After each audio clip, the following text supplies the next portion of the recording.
Like a time-traveling fly on the wall of 3132 Carlson Boulevard, back to the front, a fully authorized visual history of the Master of Puppets album and tour takes you from the Metallica mansion in El Cerrito, where you can almost smell the stale beer drying into the carpet after a mid-80s late-night rager, to the band's never-ending Seek and Destroy touring, to the increasingly rare off-road recreation and shenanigans of our would-be conquerors. Beautifully executed by Matt Taylor, acclaimed author of Jaws, Memories from Martha's Vineyard, featuring a poignant foreword by James Hetfield and a moving afterword by Mr. Ray Burton himself, Back to the Front traces the emergent segment of Metallica's journey from ambitious up-and-comer to full-fledged international success in the pictures and words of those closely associated with the band and their inevitable ascension to musical eminence. Anyone familiar with Metallica's personal archives know their penchant for saturating such releases with a treasure trove of material, ahem, live shit, binge and purge,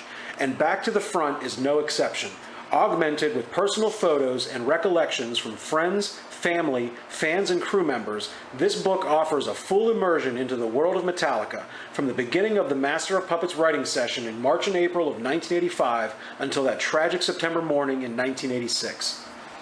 An elegant and comprehensive statement about a formative part of Metallica's history, Back to the Front shows an insider's perspective into the burgeoning underground metal scene and its fight for recognition and respect. While the coverage and assorted ephemera lies mostly in keeping with the band's underground beginnings, the fervent dedication of the band and its fans is evident from the all-encompassing and inclusive collection of photos and memorabilia, as well as personal recollections from the fans and friends whose lives have been individually enriched through their contact with James, Lars, Kirk, and most of all Cliff.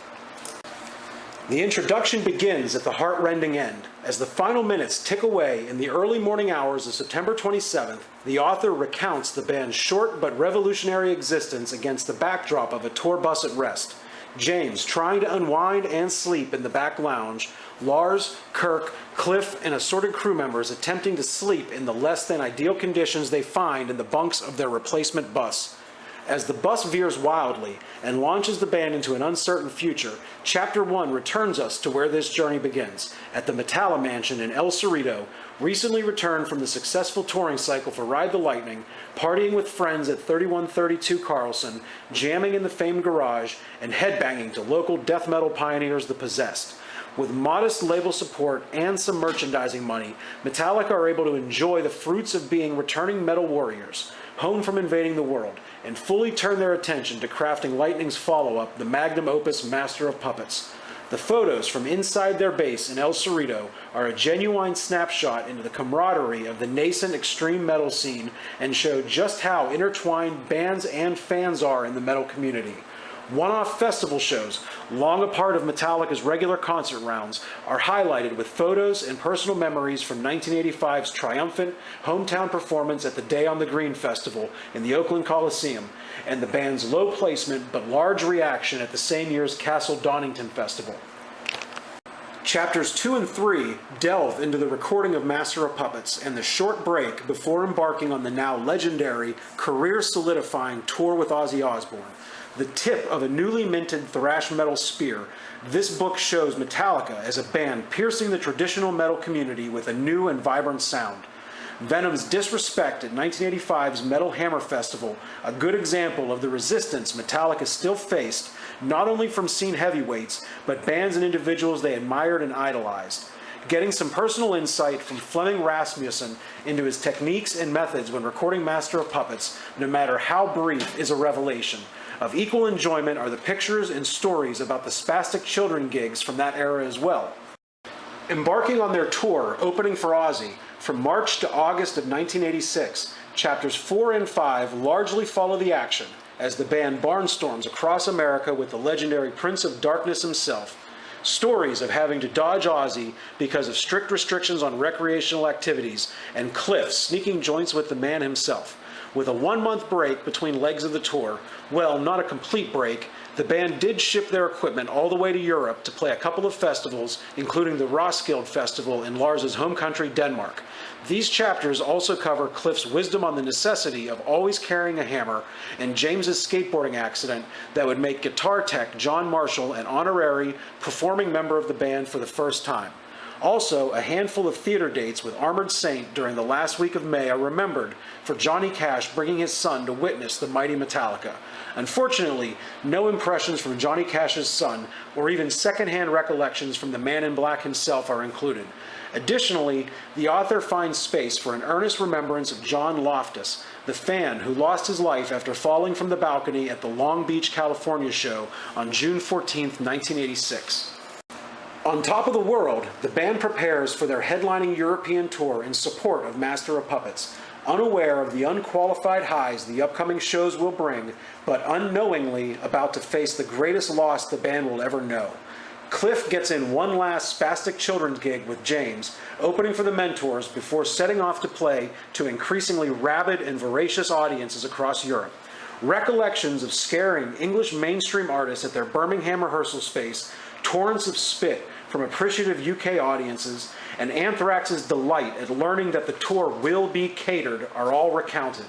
Metallica, with support from OG New York thrashers Anthrax, having completed their jaunt across the United Kingdom, were working their way through Scandinavia before a scheduled return to mainland Europe. Gigs in Lund, Sweden, and Oslo, Norway are played to insatiable, metal-starved audiences as James's broken arm is nearly healed. His exuberance at finally removing his cast and regaining full guitar-playing mobility only add to the excitement and energy of the Stockholm show on September 26th. Kirk's recollection of Cliff lovingly referring to Metallica's fans as a bunch of zombies as they zombie walked around the tour bus was especially enjoyable. Having already begun the book at the ill-fated ending, Lars's recollection of his final moments with Cliff, playing cards, talking about the show, discussing possible setlist changes, add a poignant sense of simplicity and innocence, a simplicity that was just beginning to bear the burden of business responsibility and mainstream success, and an innocence that within a few short hours would be lost forever.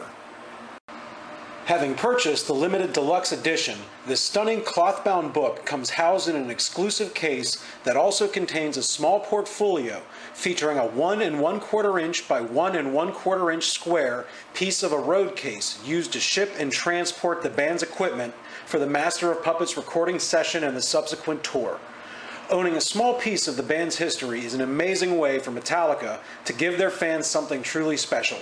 Superior workmanship, exquisite layout, and superlative content, Matt Taylor's comprehensive work in compiling, sorting, and presenting the material truly immerses you in the world of Metallica during this defining period of the band's history. Triumph and Tragedy, Back to the Front, a fully authorized visual history of the Master of Puppets album and tour, is an engaging and entertaining experience for casual fans and the uninitiated. Offering an intimate glimpse into the names, places, and faces behind the band's legendary history, this book is absolutely essential for hardcore fans and Fifth members alike. Having purchased the limited deluxe edition, this stunning cloth-bound book comes housed in an exclusive case that also contains a small portfolio featuring a 1 1/4 inch by 1 1/4 inch square piece of a road case used to ship and transport the band's equipment for the Master of Puppets recording session and the subsequent tour. Owning a small piece of the band's history is an amazing way for Metallica to give their fans something truly special. Superior workmanship, exquisite layout, and superlative content, Matt Taylor's comprehensive work in compiling, sorting, and presenting the material truly immerses you in the world of Metallica during this defining period of the band's history. Triumph and Tragedy, Back to the Front, a fully authorized visual history of the Master of Puppets album and tour, is an engaging and entertaining experience for casual fans and the uninitiated. Offering an intimate glimpse into the names, places, and faces behind the band's legendary history, this book is absolutely essential for hardcore fans and Fifth members alike.